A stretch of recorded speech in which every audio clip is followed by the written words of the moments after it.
Mestres, vamos lá então para o nosso último vídeo para a gente fazer um resumo aqui sobre o escapamento, sobre o funcionamento dele, das partes, para que a gente feche então essa série de vídeos e vocês entendam de fato a importância de um bom escapamento no motor dois tempos, ok?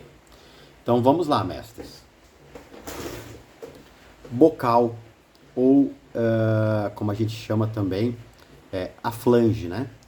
Bom, ali a gente sabe que não pode haver vazamentos, porque a gente sabe que a onda de choque, ela possui pressão, né? E é ela quem sobrealimenta o motor. O que é sobrealimentar? Quando a gente tem uma abertura da janela de escape, a gente envia um pulso muito rápido aqui, isso viaja uma velocidade supersônica quando vem e subsônica quando volta. Vocês já viram um avião quando ele está para romper, né, a velocidade do som e a gente vê aquela onda de choque querendo se formar ali no avião, tá? Basicamente, quando ele rompe a onda de choque, né, quando ele rompe a velocidade da luz, a gente vê aquele estrondo, tá? E isso é uma onda de choque se formando, tá ok, mestre? Então, é uma coisa muito poderosa que a gente tem aqui no motor dois tempos, que às vezes não é bem aproveitada. Por quê? Porque tá vazando ali, mestre. Tu tá vazando, tá deixando vazar pressão dessa onda de choque pelo teu escapamento. O que vai acontecer? Tu vai ter uma onda de choque mais fraca, tá? E a gente sabe que depois a gente vai ter ali a onda de vácuo, né? A onda negativa subindo, voltando, puxando mistura dentro do cárter. Vai puxar o quê? Se tu tá com vazamento, vai puxar ar, não vai puxar a mistura de dentro do teu cárter. Para te ajudar a sobrealimentar, para te ajudar no enchimento do cilindro e melhor alimentação do teu motor.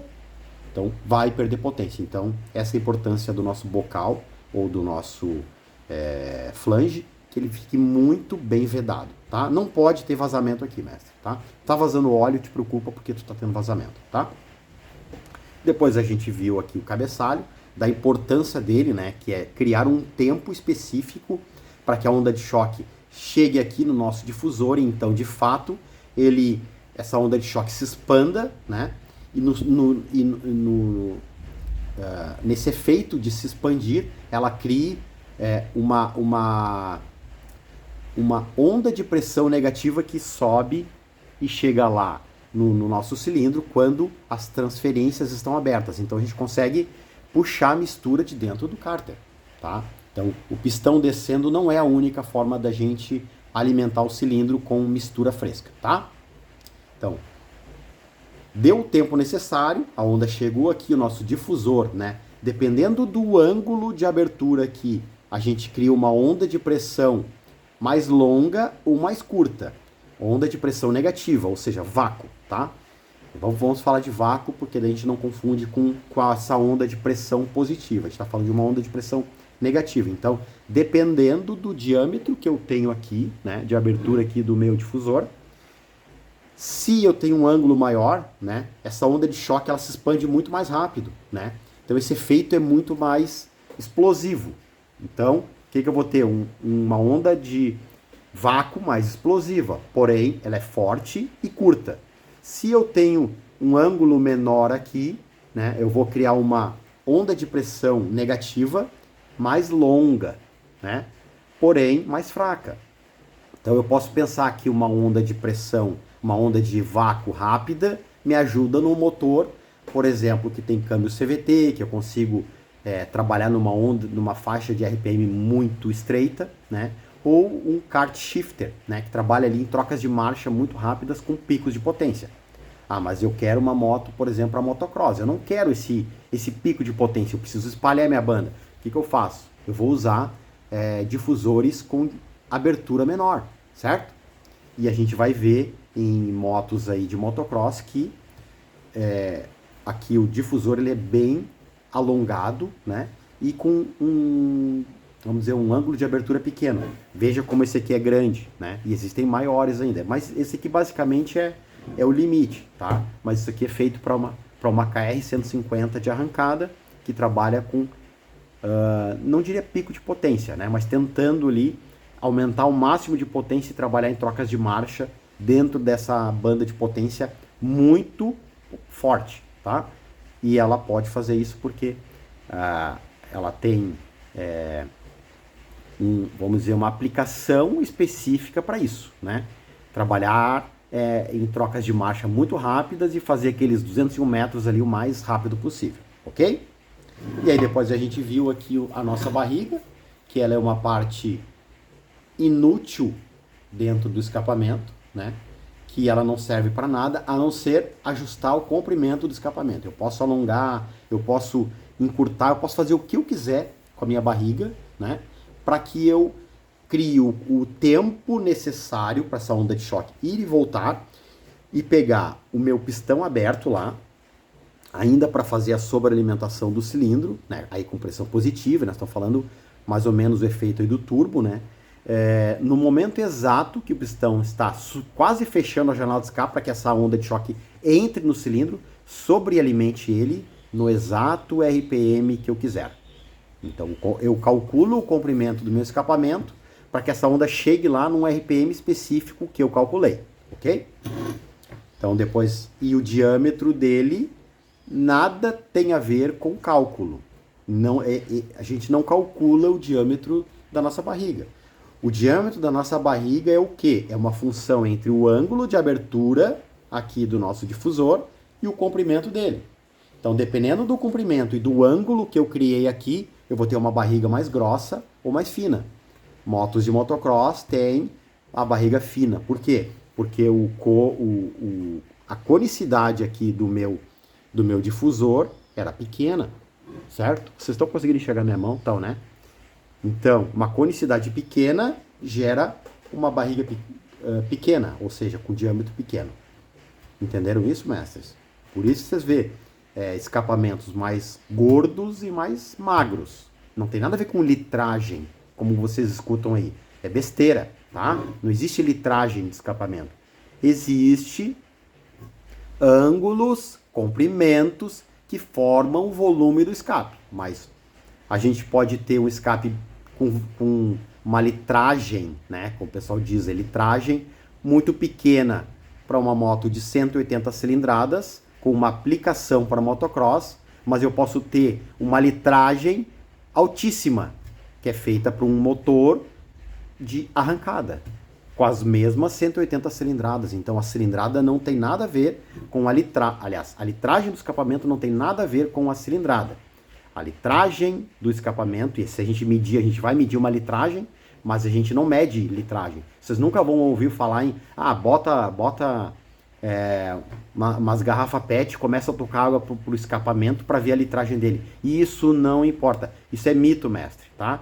Não cai na asneira de ouvir gente falando que tem que medir litragem. Isso não quer dizer nada. Por quê? Porque eu posso ter um escapamento mais comprido e bem fininho, tá? Tendo a mesma litragem de um escapamento curto e gordo.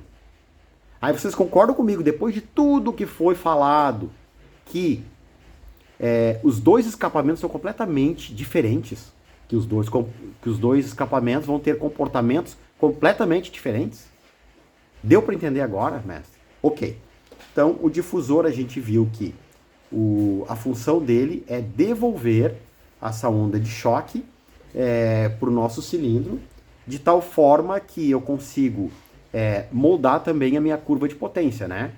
Um cone mais alongado e mais comprido vai me gerar ondas de choque de retorno mais longas, porém mais fracas. Então eu consigo alongar a minha banda de potência lá, né?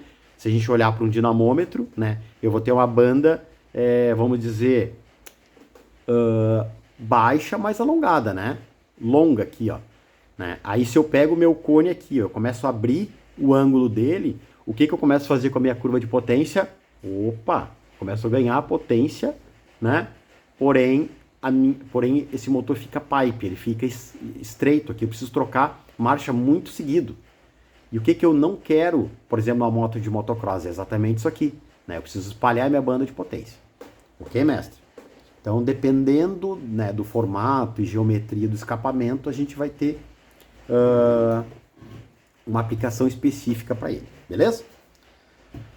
O Stinger, a gente viu que a única função dele é apenas tapar aqui a saída do escapamento, para que a gente crie uma pressão aqui dentro e a gente feche o bocal lá, né, a janela de escape, para a gente não perder mistura por escapamento, ok?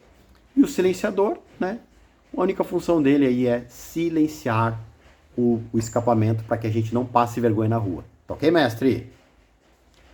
Dentro de competição, claro, tu quer botar, tu quer tirar, agora tu já sabe que se ele tiver muito bem dimensionado, não importa se tu tá com ele ou sem ele, tu vai fazer o mesmo tempo na pista, beleza?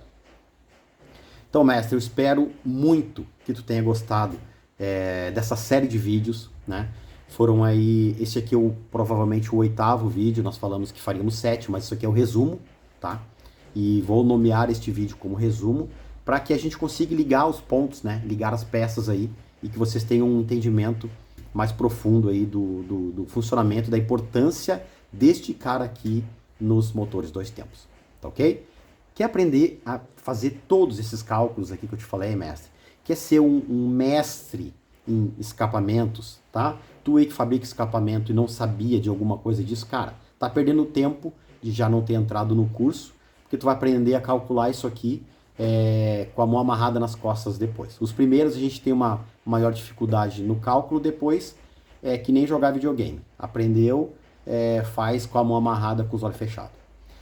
Beleza, mestre? Então, peço para ti compartilhar, peço para ti curtir, peço para te comentar se tu gostou desse vídeo, para que eu faça, né, outras séries aí de outras partes do motor e a gente consiga despertar aí, então, o amor pelos 2 tempos, né? Quando a gente começa a conhecer profundamente aí o funcionamento do motor, a gente começa a se apaixonar por ele, né? E é este o meu intuito. Eu quero que tu te apaixone por isso aqui, que tu tenha o teu motor 2 tempos e que tu ande com ele na rua.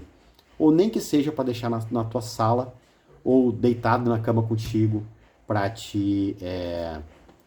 para muitos aí que são mais velhos quanto eu, relembrarem, né, esse amor, essa paixão que a gente tinha quando éramos novos, mas tem os mais novos aí que não viveram isso, mas ainda assim tem amor pelos 2 tempos e esse é o meu propósito, despertar esse amor em vocês. Beleza, mestre? Então, aqui no Instagram eu deixo o link ali sempre na bio, que fica um pouquinho abaixo ali da minha foto de perfil, tá? E no YouTube eu deixo ali sempre na descrição do vídeo, certo? Então, muito obrigado, espero que tenha gostado, espero poder fazer outros vídeos, não só sobre escapamento, mas também sobre outros componentes. Se tu quer, comenta aqui qual é o vídeo ou qual é a peça que tu queria que eu fizesse essa série aqui, né, e a gente estudasse ela melhor. Comenta aí qual é a peça que tu gostaria que eu fizesse. Tá ok, mestre? Muito obrigado e até a próxima.